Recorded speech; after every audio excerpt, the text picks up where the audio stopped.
अध्यापक साथियों नमस्कार। मैं Jagdish barrage polity with barrage YouTube channel के साथ मेरा आपसे निवेदन है कि इस लेक्चर को आप बच्चों तक पहुंचाएं और उन्हें मेरा चैनल सब्सक्राइब के लिए भी बोलें। मैं बच्चों के लिहाज से जो अच्छी चीज़ें हैं वो समय समय पर बच्चों तक भेजता रहूँगा। आप मेरे को चैनल को सब्सक्राइब करके मेरी मदद करने की कोशिश करें। Thank you. Vande Vande Vande legal literacy के बारे में। लीगल लिटरेसी के प्रोग्राम चल रहे हैं पूरे भारत में। मैंने आपको लीगल लिटरेसी के बारे में समय समय पर काफी बार बहुत सारी बातें बताई है। और लीगल लिटरेसी है क्या? पहले तो किसी चीज को जानने से पहले हमें यह पता होना चाहिए कि जो आज हम सुन रहे हैं, जो हम पढ़ रहे हैं, उसका अर्थ क्या है। लीगल होता है कानून और लिटरेसी होता है साक्षरता। तो कानून की साक्षरता मतलब कानून की जानकारी। हमारे दो चीजें हैं जो लोकतांत्रिक व्यवस्था में सबसे महत्वपूर्ण होती है, एक कानून और एक पुलिस। ये दो चीजें हमें सुरक्षा का भाव पैदा करवाती है। जब कानून लिखित में नहीं थे तब राजा महाराजाओं का शासन होता था। अब कानून लिखित इसलिए है कि जनता का शासन है, वोट दे के सरकार बनाती है। तो हमने अपनी सुरक्षा के लिए कानून बनाए हैं। कानून को सुनने के बाद, जानने के बाद हमें यह लगता है कि कानून एक डर है और पुलिस एक डर है। कानून और पुलिस दो ही चीजें हैं जो हमारी सुरक्षा करती है और लोकतांत्रिक व्यवस्था में सुधार लाती है। फिर हमें इन दो चीजों का डर लगता क्यों है? क्योंकि पुलिस में लगने के लिए भी 12वीं पास बच्चा चाहिए। कुछ मेधावी बच्चे होते हैं वो कॉमर्स में, आर्ट्स में, बीटेक में इधर चले जाते हैं। जो साधारण बच्चे होते हैं वो फिर इन नौकरी के लिए जाते हैं। वो फिर उनकी ट्रेनिंग होती है और ट्रेनिंग में क्योंकि उनके पास एजुकेशन का बहुत बड़ा साधन नहीं होता, इतनी नहीं सीखी होती, उन्हें भी वहां सिर्फ हाथ में लठ देके और लठ मारना सिखाया जाता है। उन्हें बताया जाता है कि ऐसे ऐसे प्रदर्शन होंगे, हड़ताल होगी, ये करना है, यातायात को ऐसे करना है, ना माने तो डर दिखाना है। उनको भी जानकारी नहीं है। और दूसरा कानून की हमारे बड़ों को जानकारी नहीं होती। ऐसा नहीं है, कोई कानून का विशेषज्ञ नहीं बन सकता। सुप्रीम कोर्ट और हाई कोर्ट में पिछले 40 सालों से जो वकालत कर रहे हैं वो भी कानून सारे नहीं जानते। लेकिन हमें अपने जीवन की सुरक्षा के लिए, अपने जीवन को जानने के लिए और साधारण सी कानूनों का हमें पूरी जानकारी होनी चाहिए, तब अपने जीवन में हम खुश रह सकते हैं। तो ये दो चीजें जो कानून और पुलिस है, उसका हमें डर कब नहीं होगा? जब हम उनके बारे में जानकारी होगी। एक पुलिस का जो सिपाही है, यदि आपको कानून सब कानून का पता है तो आप नहीं डरेंगे।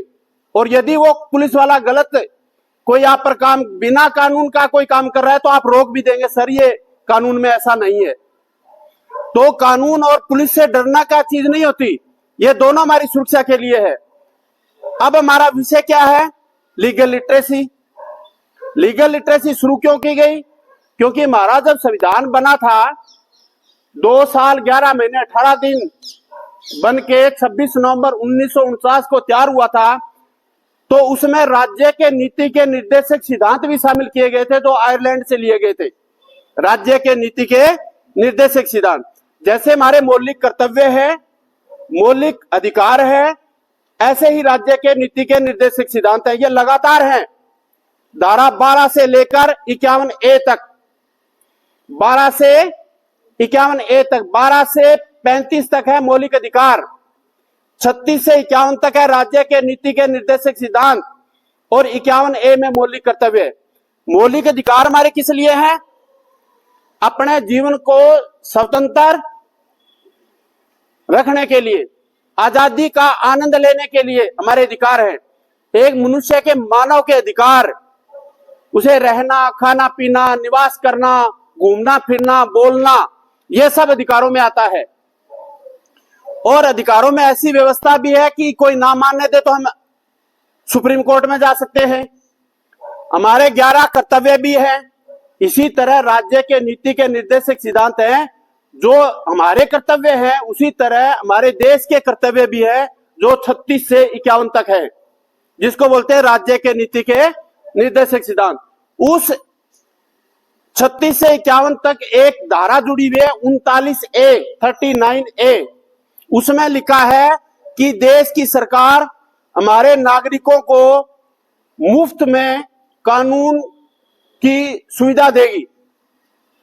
यानी जब किसी का कानून का उल्लंघन होता है तो कहां जा सकते हैं हम? कोर्ट में। और हम क्या हैं? आर्थिक रूप से कमजोर हैं या हमें कानून की जानकारी नहीं है। दो चीजें हैं, या तो हम कमजोर हैं या कानून की जानकारी नहीं है। अब मान लो मेरे को कानून की जानकारी तो है, लेकिन मैं आर्थिक रूप से इतना सक्षम नहीं हूं कि मैं हाई कोर्ट के, सुप्रीम कोर्ट के वकील को हायर कर लूं, क्योंकि वहां हायर करेंगे तो एक एक वकील की फीस है वो 10 लाख से 50 लाख रुपए तक है, एक वकील की फीस। तो गरीब आदमी कैसे जा सकता है? इसलिए संविधान निर्माताओं ने एक व्यवस्था की 39A में कहा कि आम जनता को जो आर्थिक रूप से कमजोर है उनके लिए मुफ्त में कानूनी सुविधा उपलब्ध करवाई जाएगी। क्योंकि राज्य के नीति के निर्देशक सिद्धांत है वो पूरी तरह से सरकार पर बंधन नहीं है। उन्हें छूट दी गई है कि जैसे जैसे समय बीते आपको यह सुविधा जनता को देनी है।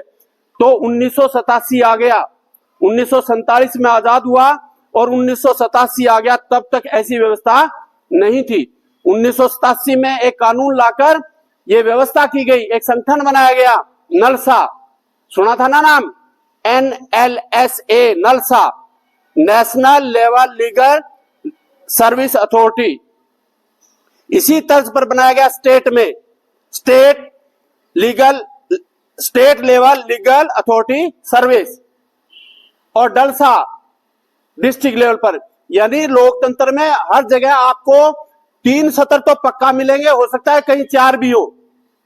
तो जो न्यायालय है वो या जिला स्तर पर है, या राज्य स्तर पर, या नेशनल स्तर पर।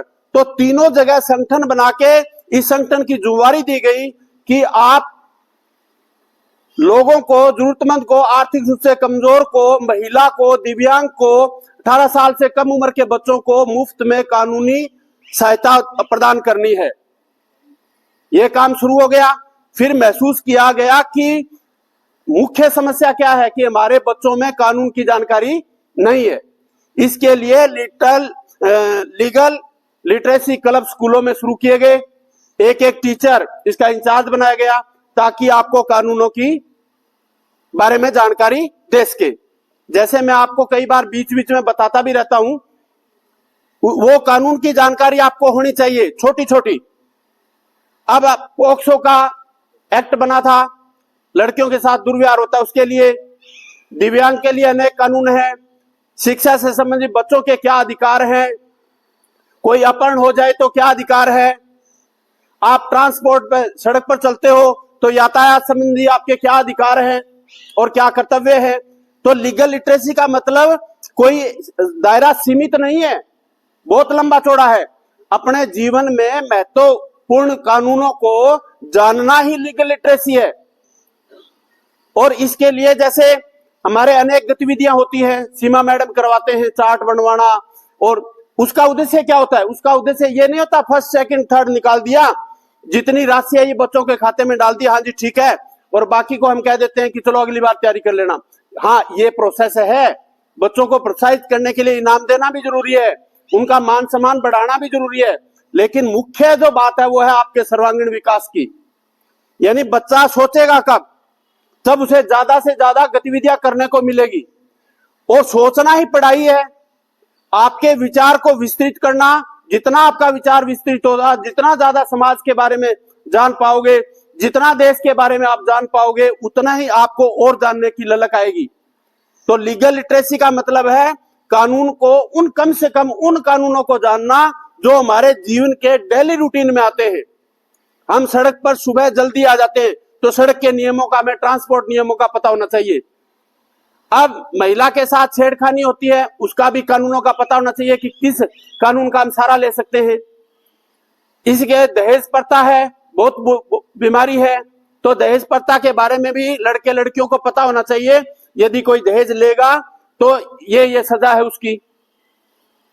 तो ये सारी चीजें हमें पता होनी चाहिए। छोटी छोटी बातें जो हम चारों तरफ हम अपराध के बारे में सोचते हैं, वो अपराध की बारे में यदि आपको मैं जो इतना बता रहा हूं वो उसमें कोई रह भी गया है और आपके कभी मन में आती है कि सर इसके बारे में क्या कानून है, तो आप मेरे से कभी बात कर सकते हो, आप जान सकते हो उसके बारे में। तो बच्चों ये जरूरी है, लीगल लिटरेसी हमारे जीवन का हिस्सा है। और फिर ये शुरू क्यों किया गया? ताकि कमजोर वर्ग के लोग इसके फायदा उठा सके। अब फायदा उठा कैसे सकते हैं ये भी पता होना चाहिए।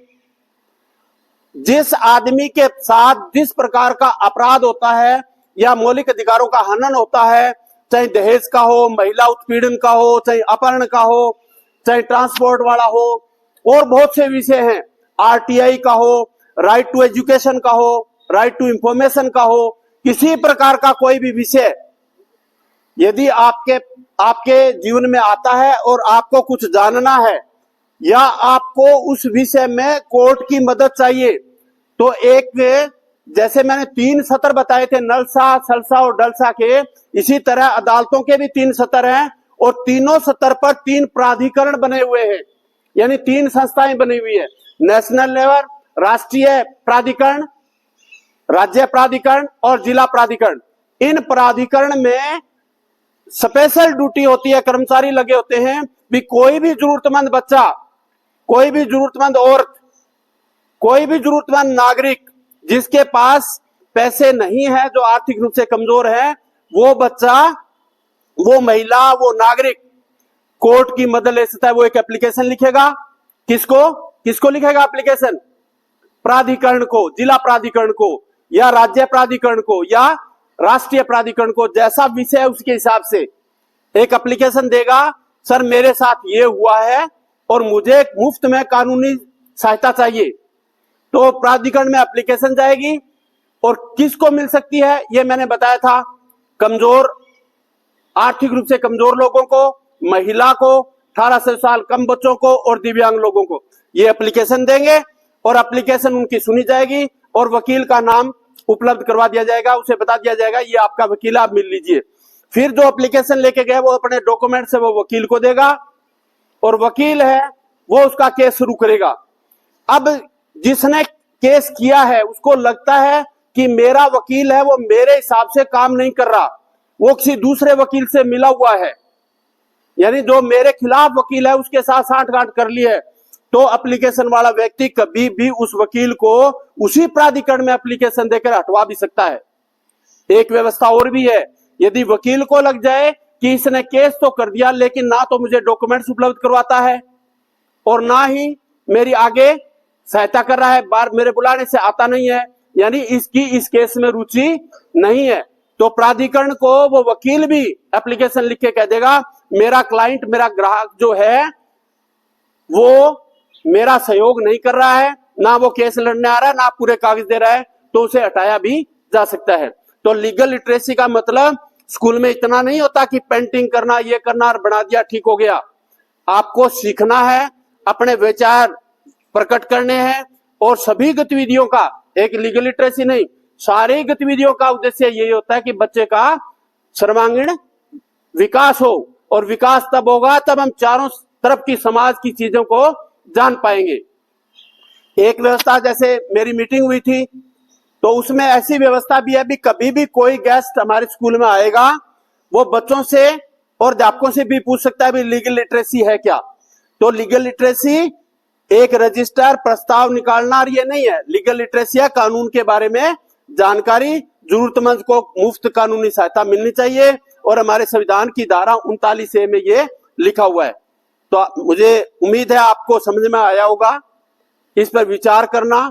और ये जो मैंने बोला है ये सिर्फ यहीं बंद नहीं होता, यहां से शुरुआत होती है। इतना आपको मेरा कहा हुआ याद भी नहीं रहेगा, लेकिन बच्चों जब आप घर जाओ और जब किसी से बात करो, ये बात आप अपनी माँ को बताओ, ये बात आप अपने पिता को बताओ, उनको भी अवेयर करो। हम तो आपके माध्यम से उनको अवेयर करना चाहते हैं, क्योंकि दिक्कत अभी तुम बच्चे हो, तुम्हारे तो नहीं आएगी, हो सकता है तुम्हारे माँ बाप के, मामा फूफा बुआ किसी के आ सकती है। वो बेचारे हो सकते हैं कि वकील नहीं कर सकते, लेकिन बहुत तगड़ी समस्या में गिर गए हैं, तो आप उन्हें बता सकते हो कि हमें जिला प्राधिकरण में जाकर एक एप्लीकेशन देकर आप फ्री में वकील ले सकते हो, और आपके कागजों का पैसा भी नहीं लगेगा।